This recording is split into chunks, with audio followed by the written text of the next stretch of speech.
This is Leisha Holmes, and I'm your host on the Recruiters Recruitment podcast. And we're in for double trouble today.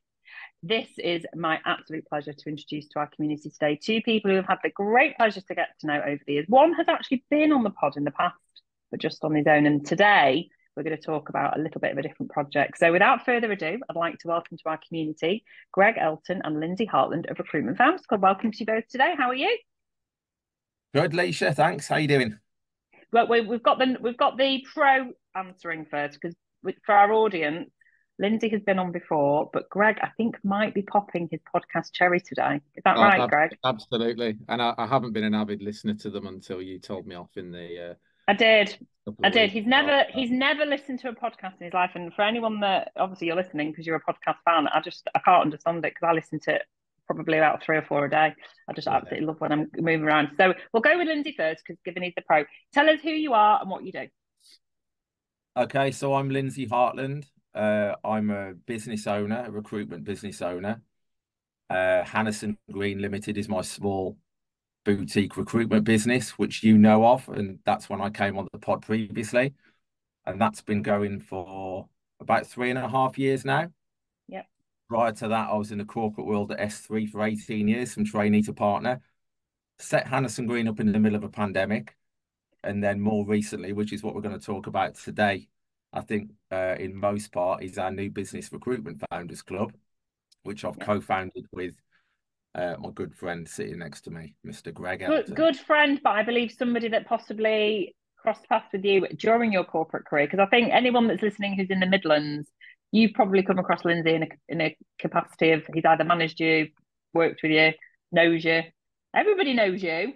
God, am I that old, man? Yes. Yeah. Well, so am I. Yeah, I mean, if you look at our board of advisors, I don't know whether we'll talk about that today, but I've worked with most of those people previously. In fact, 4 of them are former Sthree. No, 3 board members are former Sthree, and Greg's former Sthree. So it feels like a different life now. So what was it, 16, 17 years ago? Yeah, 17 years this coming summer. When I was an up-and-coming, budding, young sales manager in recruitment with loads of fire in my belly, loads of ambition to climb the ladder, so to speak. Greg was actually one of my first hires. I took him straight out of uni, put him into a brand new market, and yeah, he thrived. Kept him for about 2 or 3 years, and then he legged it. He kind of outgrew me in the business, I think it's fair to say. And then we went. It's very common. Yeah. And fair play to him. I kind of knew that was going to happen when I interviewed him. I said to my boss, I said, if we can have him a good 2 or 3 years out of him, we'll be lucky. And that's what happened. That's exactly what happened with Scarlett Allen Horton as well. That's another story. She moved on after a few years, and then we went our separate ways. Lost contact for maybe 10 years, maybe something like that. Yeah. And then this is another story, but a funny story. Probably not for now because we haven't got time. It turns out we're neighbours. So I know that. You live on the same street, don't you? We live on the same street, yeah. Which is kind of really weird, but it almost seems like some sort of fate as well. If anyone doesn't believe in the universe moving in mysterious ways, that proves it does. Yeah. Together. Exactly. Look, we were great friends before when he worked for me, and Greg's, I think he's the only person that I recall when he decided to leave Sthree, we both actually shed tears together. It was really that's so lovely. I didn't know that. But then, as you do, you lose contact with all the will in the world, but then since being reunited, and Greg's running his own small recruitment business, and he kind of helped mentor me in a lot of ways in setting up Hanison Green. It's almost like the master becomes the I love that. I love it. But our relationship, I'm sure Greg will agree, it's strengthened. We're really good mates. We help each other out in our respective businesses. We've got very similar lives in the terms we've got young families. We're the sole breadwinners. So there's a lot of pressure on our respective recruitment companies. And this is partly what's led us to establish Recruitment Founders Club. But the important factor, arguably more than us being great friends, we absolutely trust each other. Yeah, that's without a doubt. And there's loads that I'm going to come back to. Not least, I'm keeping Greg just on pause a minute because if you have been following the Recruiters Recruitment podcast from the beginning, if you go back to around 2021, that's where you'll find my original interview with Lindsay, where we talk about launching In a pandemic, crazy idea, but it was a brilliant idea in a niche that you actually didn't know anything about into America. And I think it's Yeah. really important that, you know, if you are really avid fan of listening to podcasts and inspiring stories, that your actual independent podcast with me was really amazing. So please go back and just scour through and find that original. So you'll probably have to go back to season 2, maybe. But I just thought, before we come on to Greg, I just wanted to tell people that, because it's a very inspiring story. So without further ado, over to you, Greg. Who are you and what do you do? Yeah, I've got to follow that up now. So yeah, so Greg Elton, co-founder of Recruitment Founders Club. I also run a small boutique exec search company called Day-2. Additionally to that, I'm a board advisor and chair of remuneration committee for a company called Green Lithium that are hoping to build Europe's first large-scale lithium refinery. Wow. So yeah, I'll talk to that, because that's at some point that's part of how I've tried to broaden my expertise both in my field as a recruiter, but also sort of operating at a senior leadership level, just to understand how these businesses raise money, how they deliver projects, and that, as an example, is going to be circa £1 billion refinery build. So it's quite complex. Drives my head, but it's been a great part of my professional development involved in that. So as Lindsay sort of talked about, been in recruitment. This summer it'll be 17 years. So like most people, fell into recruitment, left uni, didn't really know what to do. Sort of drank and partied my way through it, I think that's the proper way to do university, really. But I'm sure there's others out there that'd argue. But I sort of I hadn't got any money. I heard all these stories about going to recruitment, uncapped income, and I thought, you know what, I'll have a bit of that. So I went interviewing, met Lindsay, amongst other people interviewed, I think, with every Sthree brand. Yeah, that was normal back then. Yeah. You come in through the Sthree hopper, and intense, wasn't it? They ping you out 4 or 5 interviews on the same day, and I remember that nobody else I met did I want to work for, and I met Lindsay and I met Mike Walker, and that was that for me, really. So worked for Sthree, as he said, for a couple of years. It's just under 3 years. Had an opportunity. There's a few family things going on and a couple of personal things I wanted to achieve, but had an opportunity. Moved into exec search. Been in retained search now for just over 13 years. Wow. So operate board -1 level. My business is in the energy and infrastructure space. So everything from nuclear submarines and supporting infrastructure to delivering the water network, those are my clients. So quite large businesses. But my company's small, it's bespoke, it's it is, in essence, it's become a lifestyle business. 10 years I worked for a scaling search business. I ended up MD of that and sort of half 50% shareholder. So I've gone through the whole growing a business and the trials and tribulations that come with that. Share some of those points. So that's me. Yeah, no, really, what's really nice to see, actually, which obviously if you're listening, you won't necessarily see, and obviously I know, because I know you on a professional and personal level, is you can see the symbiotic energy between the two of you. It's very real, and you use the word trust there, Lindsay, and I think it's a very rare thing to have, but a lot of it comes down to instinct, doesn't it? And you just know. But I love the fact that you've both got very different stories, but actually they work really well together. So I might let Greg continue, actually, because you're on a roll now. What led you to launch the Recruitment Founders? Well, first of all, tell us what Recruitment Founders Club actually is, for those who don't know. So Recruitment Founders Club is a platform to launch and own your own recruitment company. And we provide the infrastructure and the tools to help budding entrepreneurs make that leap. And support them on that journey. And the important thing for us is that journey's theirs. So whether they want a lifestyle business or whether they want to scale that business, that decision is theirs. We're not in our agenda with that. And I'm sure we'll talk about the board in more detail, but we've built a board that was almost a process of us holding the mirror up to ourselves and saying, right, what do we know about recruitment? What do we know about running businesses, and what do we not know? And tried to fill all corners of the square, really, and I feel we've we've done that. So that's what Recruitment Founders Club is.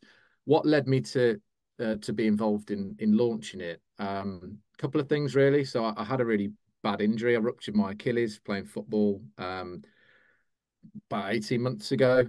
My youngest of 3 children was 7 weeks old. It was the middle of the summer. I'm on a sofa bed for 3 months in a boot, injecting myself with blood thinners every night, thinking, right, this is quite miserable. But how, on one side, how lucky I am that I've got a small business that's got money in the bank, so I don't have to panic. But actually, it really pushed the loneliness of independent business ownership on me. So I actually went. I went looking for community. I went looking for. I also realised I missed mentoring great people. And then the third trigger was an individual that worked for me for 9 years reached out to me. He'd launched a recruitment company with another incubator / and contacted me for advice around his deal and his contract. He was 10 months in, resenting it. And all 3 of those aspects came together to think, well, I looked for community, I couldn't find it. I missed mentoring amazing people. And when I looked at the market through the lens of, my past colleague contacting me, I just found a broken market, really. So I couldn't plug into something to give me what I wanted. And when I looked at what alternatives were out there, they didn't sit comfortably with me. So RFC was born out of looking for something myself, finding a market that I feel needs disrupting, and wanting to be part of that. I love that you use the word disruptive there. First of all, I have to ask, how's your Achilles now? It's a terrible injury to get. It's twice as wide as it used to be, but and I'm banned by my wife. Oh yeah, you're not allowed to play football again. I'm getting my kicks through coaching young kids now, and I was going to say, vicariously, you can still do things. You just have to change and adapt as you get. The stand of getting older, wait till you get to Lindsay Day. You've got no chance. And we've just walked from Manchester Piccadilly to the other side of Deansgate in 12 minutes. So he's doing all right. It's doing all right. Oh, you're doing? Yeah, I know. Well, I know where your office is in Manchester, don't I? So it's a very good walk if you're not getting off of Victoria. So I'm going to ask you, Lindsay, then. You've both alluded to it, that this board of advisors that you've curated, you've obviously got personal and professional first-hand experience with them. So just talk about, picking up from where Greg just set the scene. Yeah. How did you come about creating this board of advisors, and just give a bit more sort of tangibility to it? Cool. Well, I think Greg mentioned holding the mirror up to ourselves. Right. There is a little bit of a stigma associated to our profiles. We're middle-aged white men, right? And there's some good and bad with that, but it can be seen as a bit of a stigma. But I'm not sure Greg would call himself middle-aged, but carry on. I definitely am. He's definitely middle-aged. Yeah, no doubt about that. I'm blagging myself if I try. I mean, I'm well beyond middle-aged, but that's yeah. So yeah, you're there. Right? Yeah, he's right at the top of the hill now. He's peaked, and now he's just coming down the other side. Oh well. Slide down. You can see your own demise from the top of the hill. Yeah, I'm on that journey. Yeah. So I think there's Greg and I think we've both got pretty good self-awareness. So I think we know where our strengths lie. And, when it comes to kind of setting up, successfully running a business, both within, for me, the corporate world and also the startup world, and Greg with his own business and what he did prior to that and his involvement with Green Lithium, I think we're both very strong commercially in the business sense, setting up and running a business. With our history is perm recruitment and sort of high-end recruitment, senior leadership retained. All of that and all of our life experience is incredibly valuable for incoming founders, but there are gaps there. Greg and I, if we're faced with a situation or a problem that we need to solve, we tend to get to the same outcome, which is great. We go about it different ways. Probably our process of getting to that conclusion is quite different, but we tend to get to the same conclusion, which is good in one way. But we realised we needed a bit more diversity of thought. For our benefit, as co-founders of a startup, and a startup in an industry that, yes, we know recruitment, but we don't know anything. We've got no experience of being a venture capitalist, and everything that goes with that. So we needed to create some diversity of thought, that a board that could challenge and mentor us and get the very best out of us, which we've already seen in the first handful of board meetings. And Alicia, you've been in one of those. Yes, I have. The energy and the thought and the dynamic and everything that goes within that meeting is just wonderful. So, you know, we've assembled this board, and we kind of pinch ourselves a little bit that we've been able to do it, because we're all on the same path. Everybody's bought into each other, and it's just wonderful. But it's also a value add to our incoming founders, because we're all about a community, a collective community where everybody can benefit. So an incoming founder setting up their business might, from a co-founder perspective, decide to lean into Greg or I more than the other. We're already seeing that with some of our founders, but we're also seeing that with the board, because we've purposely put it together that everybody's got their own, of course, their life experience. Yes, of course. And real value that they can bring to any founder during any part of their journey. That was the purposeful reason behind setting the board up. No, and I love that, and I like the fact that you've sort of alluded back to the community angle, which I think, when I consider the vast space of, you know, VC, joint venture, incubation, there are so many options. And if you're listening to this and you've toyed with the idea, we are going to come on to who Greg and Lindsay think should set up. And I'm happy to give my 2 pence as well as an experienced director. But for me, I think the downside to a lot of the options out there, and we will definitely come on to things like, you know, equity split, etc. The commercial side of it is you're still a silo, you're still on your own, but you're building out your own business. And of course, you know, you very often, what I tend to hear for people that are thinking of setting up on their own is that they don't want the business admin side, they don't understand about tech, they don't want to be sending invoices, they don't know what factoring means, they don't understand the legal side. So that's all fine, but you're still on your own. And you still Joe blogs on your own. So I think for me, that's where there is a unique sense of it, and, you know, creating that collaboration, but still being an owner of your own business, which I think, you know, that's a remarkable thing. Because I think, you know, we've all been there, haven't we? You know, you were there with your leg up in a plaster cast or whatever it was. You know, I've been there where I've just gone, you know, what am I going to do? And I actually, before Laura and Shannon started with me, I had probably about, because I had a bigger team in the early 2000s, I probably had about 5 years truly on my own. And if I needed to lean in, I'm going to use that expression because I like lean in, I had to lean in on clients. I had no one else to ask, really. Mentorship wasn't really a thing then. I mean, of course, it's always been around, but they didn't have communities out there. So I would often find myself speaking to clients going, I'm really not sure what to do in this situation, you know, and you don't know if you're getting something impartial back. So I think that's the unique side of that. And I want to pick back up on Greg's point actually around this sort of mentoring aspect, because I think, again, you know, you're going to meet 2 kinds of people in life, right? Especially in recruitment, those who think they know it all, those that know they'll never know it all. Yeah. So what sort of people do you think tend to benefit better from that sort of mentoree relationship, having done it yourself? It's interesting. I could give a straight answer by saying this type of profile works best for a mentor or mentorship, right? I actually think, you know, you said those who know it all and those who want to learn. I actually think mentorship is equally as dependent on the mentor themselves. Yeah. Right? I have mentored both of those types of people, still do. Yeah.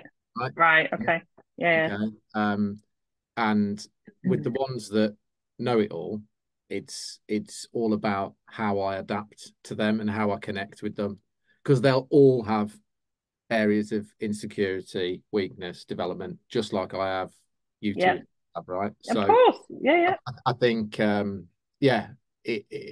are people that think they know it all, but you've got to understand, well, what are their drivers? What's the focus point? That's the skill for a mentor, is trying to anchor them to actually what really matters to them. And absolutely. Then try and delineate between what's background noise and what's real noise, and you know, work through it from there. So maybe I'm giving you a bit of a, you know, broad brush answer there, but that's genuinely the way. I think it's right. And, you know, I don't want to steer too far off topic, but I think it's really important for, you know, those that will have clicked on this episode will be intrigued by or thinking about setting up on their own, or maybe they know somebody. You know, it's very often people send podcast episodes on to their friends. So if you have that one person that's listening right now, hopefully we've got more than one, but that one person listening right now who is, you know, you can maybe answer this question if there is anything binary around tenure. You know, how much experience, how much do they need to be billing? If it is that granular, I'm going to pass it back to Lindsay. Who should be thinking, right, I should be setting up on my own now, Lindsay? Okay, I mean, first of all, we don't care. We really don't care what they're billing at the moment. Okay. And £1 million. We don't really care.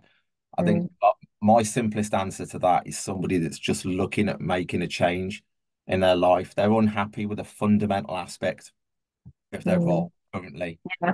That could be they've got the calculator out and they've had a moment of clarity of how much of their billing, how little of their billing they're getting paid on, essentially. Yeah. It could be something as cliche, because we're in that world now, work-life balance. They're not happy with the amount of time they spend with their kids, because I mean, certainly now we're seeing now a lot of recruitment companies are going back to default. I can name on two hands easily companies that I know of that are forcing people back into the office now. Yeah. So, you know, they're not happy with that it's just not working for them. It's too weighted to them having to be in the office or whatever it might be, or if they want flexibility to go to the doctors or the dentist or simple stuff like that where you have to put your hand up and ask, right? Maybe they're a bit fed up. Yeah. Of that, it can be ethical reasons. Big one for us, we may or may not come on to it. We're only going to invite people into the club that are good people, that are ethical people, that want to treat their customers properly, still get a great result, but right, because part of our vision is to change the perception of the recruitment industry, to disrupt it in that sense. So they're happy with, because look, let's be honest, right, with all the will in the world, any recruitment company out there, in fact, most recruitment companies out there, they'll have their employer value propositions and their net promoter scores and all this. We want great customer feedback. They're sales-driven environments. Yeah, absolutely. But most of them still have monthly deal targets. You've got to get your deal target. Absolutely, yeah. Your performance management or whatever. So when push comes to shove, the deal is the most important thing. So many of these people will be asked and almost forced into behaving in a way that doesn't maybe fit with their values. That's a really big one for us, because becoming your own boss completely removes that to the point where, and for me, and I think Greg agrees, the most liberating thing about being your own boss is being able to truly align your behaviors with your values. And you know this, Leisha. It's just totally wonderful things. Where you can that you can walk away from something that isn't your values. Walk away from a candidate, client, situation. So that's a big one. So I think anybody that's really just trying to make that positive change, they're in it for the right reason and they're a good person. And whether they want to, I think Greg mentioned this, we don't care if they want a lifestyle business like Greg or I, if they want to bill 150 grand a year for the foreseeable, we don't care. You know, if we can. Well, can I just pick up on this? I mean, this isn't about you specifically, you two, obviously. I have this conversation all the time about this word lifestyle. It's a good thing to create. Why are we all doing anything? Why were you working at Sthree? It was to create a lifestyle for you, which at the time I imagine was holidays and nice houses and cars and everything, and your priorities changed. That's not the point. Lifestyle is, I think it's just become this kind of throwaway comment where it means something horrific. Whereas to me, be really proud if you want to create a lifestyle business. Because actually, that's all the large scale businesses are doing the same. They're just creating a lifestyle where their GP is probably really shit compared to a boutique. If I just jump into that as well, I think a lot of people, they hear the word lifestyle business and assume you're making less money or you're less successful or you're less driven. You know, I can only really speak from a personal perspective, but for the last 4 years with Day-2, it's been a lifestyle business for me. I've been able to see all three of my kids grow up, be there for everything. I am still as driven as I've ever been, right? I'm still delivering to my clients with the same degree of passion and vigor that I always have. And, you know, frankly, dependent on how hard I work, how lucky I get, and whether the wind's blowing behind, you know, does impact your turnover, right? We all know that. But I've actually not had a year where I've performed badly fiscally. No. You know, it's not been a backward step. And so, No. you know, I think there is a bit of a stigma to lifestyle business that it means you're sort of winding down, or you're in sort of some sort of partial retirement.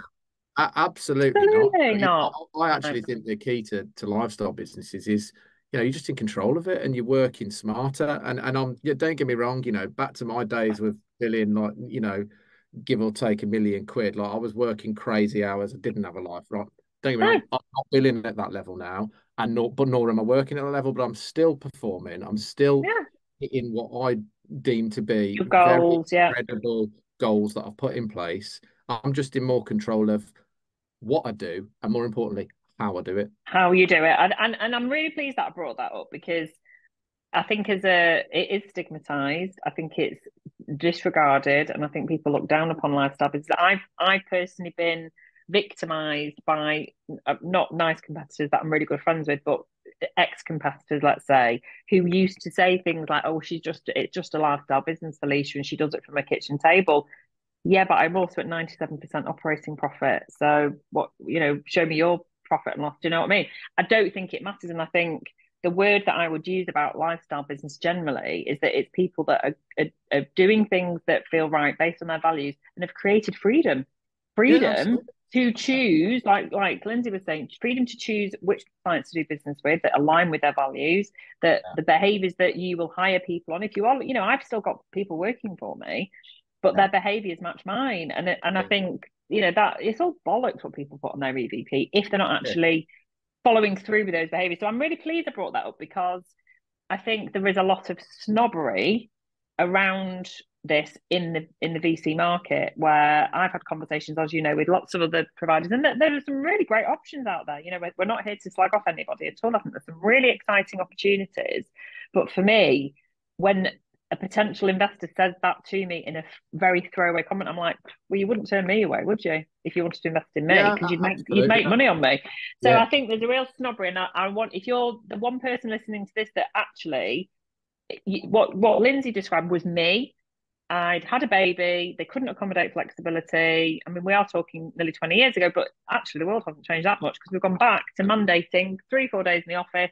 So there was no flexibility. Moralistically, all they cared about was my next deal. They didn't give a shit about, you know, what that actually meant to that candidate. So there were all these different things going on, and that I had no choice but to set up on my own. And I think there are lots of people that get to that point where they're like, I literally am not seeing my kids. I'm not seeing my kids to put them to bed.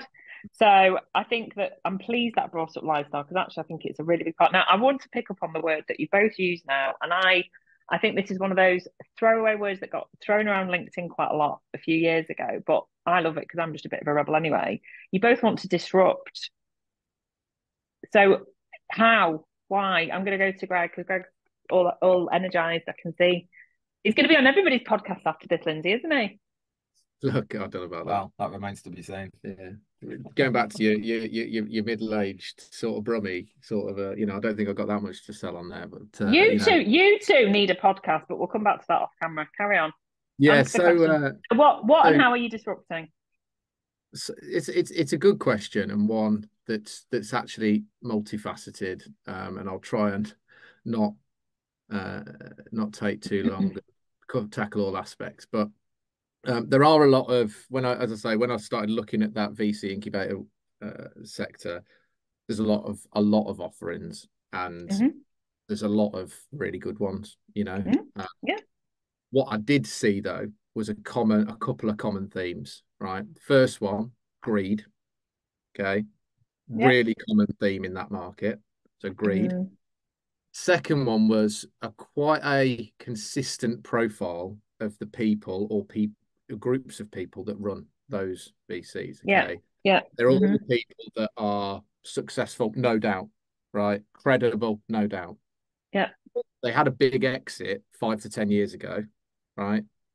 They're not actually that relevant anymore now. And all they're trying to do, frankly, and I don't, you know, blame them for it, but they're trying to make their heap of capital work harder for them, right? Yeah, absolutely. So I looked at that and I thought, well, greed is just not me. So RFC isn't a get rich quick scheme for me, right? I also won't try and blag that if we get it right, you know, it will make a lot of money if we get it right, but that isn't the driver, right? And I don't, I'm not missing that money aspect in my life, you know.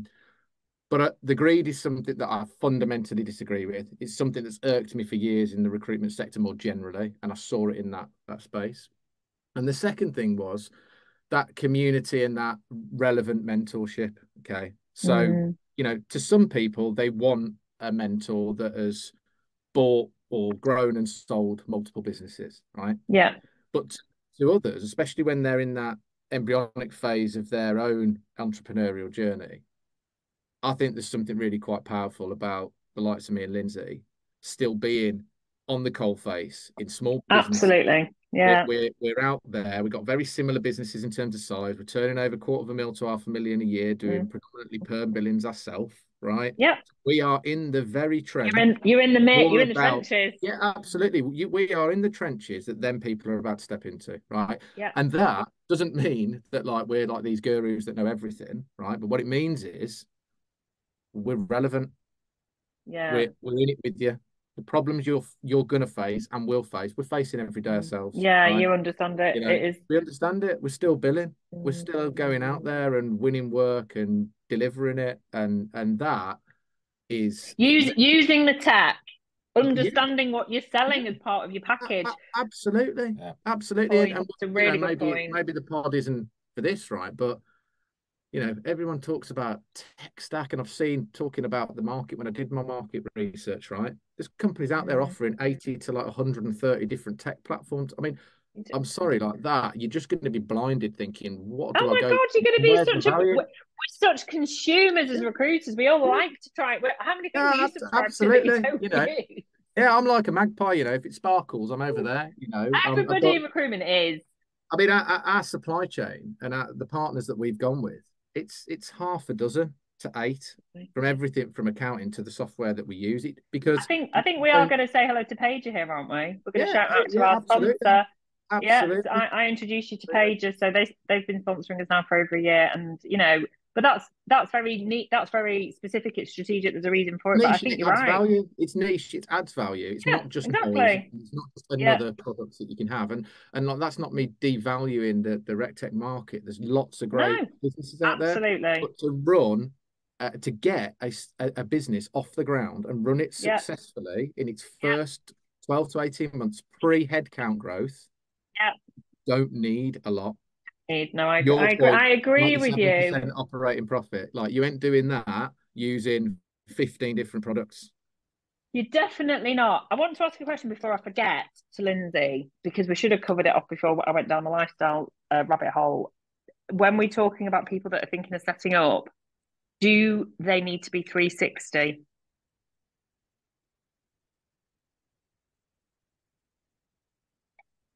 That's a good question. I know it is. We've actually spoken to some people and considered some people that aren't even in the recruitment sector, right? Wow. People that are experts in their field that are perhaps considering becoming a recruiter in that field, which can be powerful, as you know. Very much so. They haven't quite worked out so far for a number of reasons, but we'll still talk to those people. Internal recruiters, we've spoken to some internal recruiters that haven't got experience on the other side of the table. Business development's a big thing, right? Being able to generate your own business, identify and convert leads, or whether you work candidates, having a track record of being able to win your own business, I would say is important. I wouldn't go as far to say that it's essential, but it's a great question. Greg will have some input into this, I'm sure. I think for us, we consider all possibilities. We'll talk to anybody. But if you can only answer yes or no, I'm being really cruel here. Okay, and then I'll ask Greg. We think it would be highly advantageous. So that you would. That's not yes or no, mate. It's a yes. Politician. It's a yes. Sorry. It's fine. No, it was that was a yes or no. Tease him. He'll tease him. He's got splinters in his arse sat on the fence over it. I think Excuse my French. Right. I don't mind. You should have let me stay in a yes or no up front to save me waffling on then for 5 No. Yeah, I think it's nuanced, as banter aside, it is nuanced, as he said. But I think I wouldn't ask it through the 360 lens, right? But I would answer yes through the demonstrable experience of contracting or winning business. Okay. Yeah, I agree. You need to have some degree of commercial experience and be able to demonstrate a knowledge of that process. Otherwise, whilst it's not purely a technical skill gap, it is, I think, a lot of winning business is mindset, right? And being able to have 50 doors slammed in your face and still keep knocking on the next one, right? But I agree with you totally, by the way. And I think we label things so easily, don't we? We do as human beings, but in recruitment we label things on the whole 360, 180. It's all nonsense. And I think it is all nuanced actually to your skill set and your market. I've seen some amazing recruiters who are ex-lawyers who literally, even in their first year, just fly because they know everybody. So they can just pick up the phone, and that's business development, but they're not thinking about I'll just pick up the guy that I went to university with, or my patron or whatever. So I do think a lot of it comes down to mindset. I'm always very cautious if ever I'm having a conversation with somebody who doesn't have that as a strength, i.e. they've said during some sort of dialogue that they don't enjoy it. I'm thinking, I would possibly maybe join a startup, but where you're partnered with somebody that enjoys that business development. I always think that's a great relationship. And I've seen some exceptional within existing businesses, but also startup relationships. Because what tends to happen is otherwise you kind of get this, the football analogy where you just get the striker running off with the ball and then there's no one to pass it to. So I think that it's just being mindful of that as a skill set. I think 360 is just not helpful, is it? It's about having balance of skills and doing that. If I do chip in, I mean, if you don't mind, if we explore just one of the nuances, right? I think you run a business very similar to this. If you're a 360 biller, right, and you're going out there still doing the mail shot in and you just absolutely bashing clients with generic crap, right, versus you're somebody that knows a market, right? Yeah. As an internal recruiter, let's say, right, as an example. Yeah, totally. You're an internal recruiter that knows a industry sector or a discipline really well, and you want to start a business and you're going to go with a candidate-led strategy to market. I know which horse in the race I'm backing. Right? Oh, 100%. Well, I know which horse I am. Every time. Yeah. It's the latter every single time. I shot the first one. Did you see? I don't understand it. They're just busy fools doing that. And I don't know anybody that responds to that side. But I agree with you totally. And I think I've placed some exceptional people who have come from internal, who have worked in RPOs because they know the market inside out. And I think I do think it comes down to mindset. And I'm glad that you explored that further. So thank you for that. So I know that you're still quite embryonic stage in terms of where Recruitment Founders Club is right now as we record this, but just in your own experiences of, being in recruitment as long as you both have, what would you say the potential pitfalls might be, or maybe who shouldn't? Now I'm going to ask it a different way, actually. Who shouldn't be thinking of setting up? Like, who would this not be right for? I'll ask Lindsay first. A good question, that one is, Leisha. I know. You got a bit of thinking time now, so I've been thrown in. Do you want me to take it? No, that's cool. Well, I'm going to talk selfishly from our perspective. People who are interested in a get-rich-quick scheme. Okay. Yeah. We are going to avoid those people. People can succeed with that approach. They're just not going to succeed within our club. No, because those are people that typically, I'm not going to try and generalize them, but if you're focused on the money first and foremost, that's going to be the detriment of other areas of your business, i.e. customer focus. People that haven't really got a good enough reason, that just think maybe I'll give it a go. There's got to be a genuine drive there to be your own boss for whatever reason that is. And we'll talk about that when we speak to these people. We don't shine a light in anyone's eye, but a big part of us speaking to people, it's very informal. We need to kind of dive into their why. There's got to be a why. Absolutely. It's really and meaningful to that person. And it comes back to what we've spoken about before. There's got a positive change in their life that they're trying to make. What is it? Let's really understand that. Is there enough there to get them through. It's okay going through ups and downs when you're employed. You're getting paid every month. You've got the company, the infrastructure around you. When you're your own boss and things aren't going your way, and that will be the case in your first 12 months and for the foreseeable, that drive has got to be there to kind of keep you going. You've got to, for me, if I can just add before I come to Greg, I think you've got to have such a strong sense of self-belief in what you are doing and why you're doing it. I think it never gets talked about enough, the why, because I'm never interested in what someone's actually done, because I'm going to make an expectation that if you've been in recruitment for a number of years and you've got a proven track record, I'm going to just assume you know what you're doing. But actually, why are you doing it? Why now? So I think you have to have such a strong sense of belief. I knew for years I was going to set up on my own, and the catalyst was having my baby and then them not accommodating flexibility. But actually, I already had so many doubts around ethics and, the why.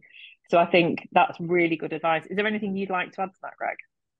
I think you need experience of the full recruitment cycle, and that's not purely time bound, but time in industry will often solve that. Yeah, allow you to do that. Yeah. But yeah, I mean, if you've sort of got, 2 years experience and you've not, you're only doing 180s, you've had no experience to actual terms negotiation, you're only doing a BD role and you've now had no experience to delivery, I think you'd have quite a leap. Struggle. Yeah. So that's not, to be clear, we don't have this sort of like, technical experience on a tablet of stone in our office or whatever that somebody has to achieve. But I think they've got to have a knowledge and an experience of the whole recruitment to be able to go and run a business, frankly. Yeah, I think so too. I think otherwise you're setting yourself up for all. I've seen plenty of people make that jump from the scenario you have just described, even in an employed scenario, and they've struggled. Yeah. So I personally think that if you are somebody that's listening to this, that possibly that's you, and you know that at some point you're going to set up on your own, you need to make another move first and try and work in a business where it's, I know it's a bit of a wonky term, but entrepreneurial, where they allow you to be creative. It's an open door policy. The leadership are really supportive, and maybe even know that you're thinking of setting up on your own one day. That's I think that doesn't get talked. Again, it doesn't get talked about. It's almost stigmatized. So thank you. That's really useful. Before we finish, because I can't believe how quickly this is flying by. What's both of you? I just want one top tip for someone who is thinking of going for it. So I'll go back to Lindsay first. So one top tip. What? There's somebody that's thinking about doing it. Yeah. Okay. Well, let's assume that they've got this genuine reasoning and this drive. Yeah. The why. Yeah. My top tip is listen to the voice telling you to do it and not the one telling you not to do it. Simple as that. Love it. Won't look back. Love it. Greg? Mine would be pick a market you can get excited about. But, really good advice. I will caveat that, okay? But don't try and plan to the nth degree the exact discipline or function that you're going to work in. Because if you go with a candidate-led strategy to start your business, which is absolutely my 100% advice, unless you bring in 20 clients over the fence, and how many people can do that legally, right? So go with a candidate-led strategy. The candidates will lead you there. You'll find your way. But pick a market. Back to my point. Pick a market you can get excited about, and that gets you back. I agree. I totally agree with you, because you will then become an industry leader within your industry. I can't possibly leave that last comment hanging, because I think we're at a pivotal point with restrictive covenants, aren't we, in the UK? I think there's a landmark case that's about to happen where as we record this now, this might very well change if someone drops in later on in the year, but January 2024, what's your advice on restrictive covenants for somebody that's employed and thinking of setting up on their own? I'll go with Greg, because you brought up the point about legal. And I get lumbered with all the legal guy. First and foremost, speak to a professional. Speak to a lawyer.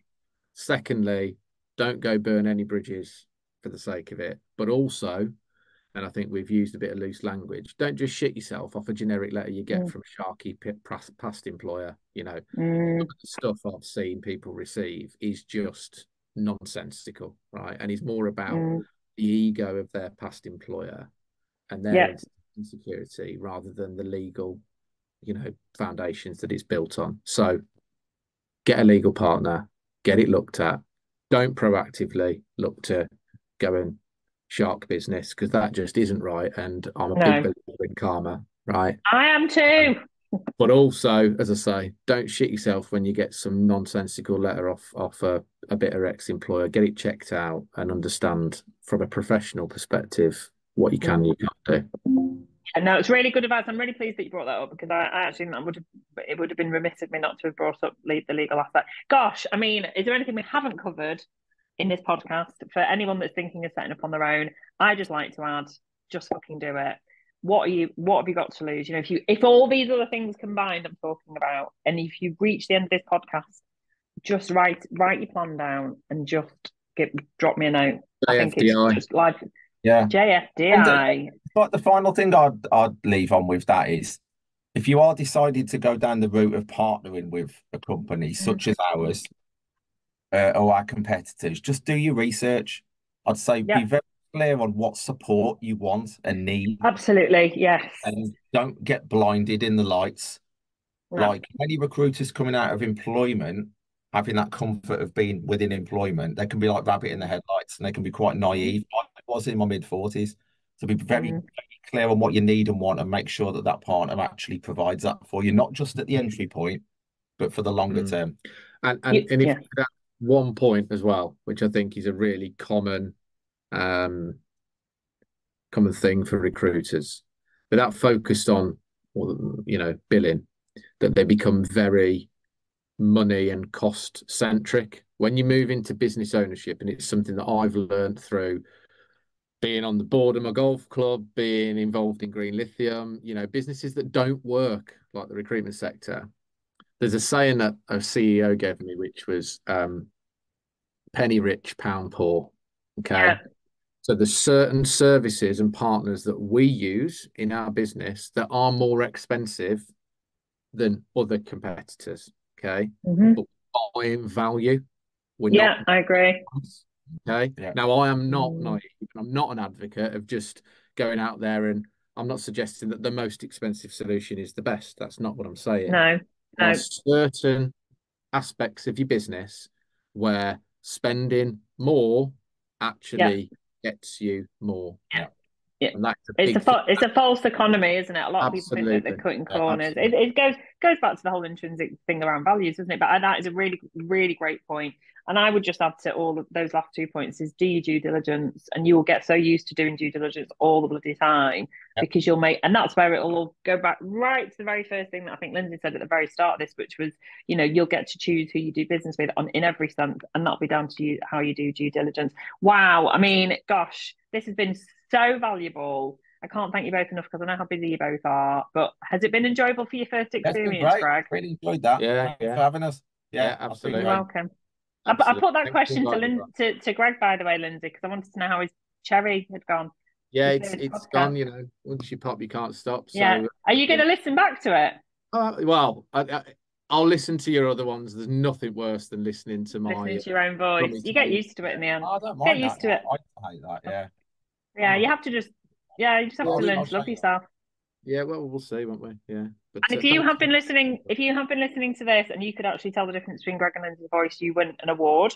Because I have to say, when I'm on the phone to either of you, I'm like, don't know which one it is. But no, truly speaking, it has been fun. Like that simple. I don't think so much. I'm saying, I've had a conversation with one of you and thinking it was one. We can't good cop, bad cop you then as easy, can we? You know what I mean? No, I wouldn't know. But there you go. I'm giving you my secret. No, of course not. Absolutely. Listen. Thank you both so much. We'll make sure that all the contact information is on there, and we're really grateful to you for giving your time to the Recruiters Recruitment Podcast. Cheers, Cheers. Thanks.